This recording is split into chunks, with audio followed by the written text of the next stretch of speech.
નમસ્કાર મિત્રો, હું છું ડૉક્ટર ચીનુ અગરવાલ. હવે તો તમારા બધાની સાથે મારી જૂની ઓળખાણ થઈ ગઈ છે.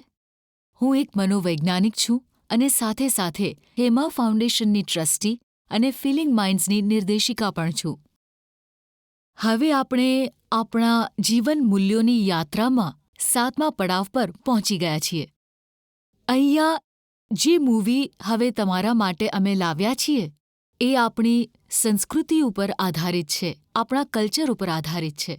તમે લોકોએ ઘણી બધી વાર સાંભળ્યું હશે તમારા માતા પિતા પાસેથી, અરે એ આપણું કલ્ચર નથી, એ તો વેસ્ટર્ન કલ્ચરની વાતો છે. અહીં આપણા કલ્ચરમાં તો આમ થાય છે. તો તમે વિચારતા હશો કે કલ્ચર શું છે? કલ્ચર ને આપણે ગુજરાતીમાં કહીએ છીએ આપણી સંસ્કૃતિ. સંસ્કૃતિ શેનાથી બને છે? આપણા સંસ્કારોથી. હકીકતમાં એ અદલાબદલી છે.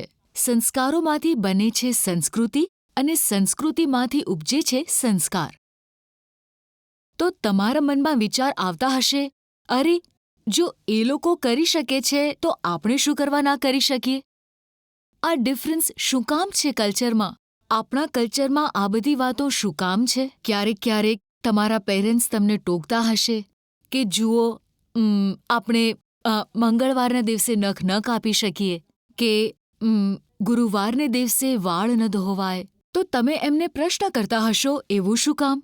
અને જે તમારું વૈજ્ઞાનિક મગજ છે, કારણ કે તમે સ્કૂલમાં વિજ્ઞાન ભણો છો, એ આ વાત સ્વીકારવા માટે તૈયાર નથી હોતું.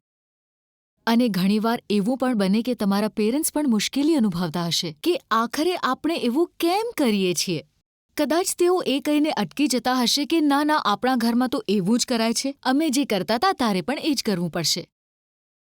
શું આપણી સંસ્કૃતિની પાછળ પણ કોઈ વિજ્ઞાન છે? શું સંસ્કૃતિ, મનોવિજ્ઞાન અને વિજ્ઞાન એ બધાનો એકબીજા સાથે કોઈ તાલમેલ છે?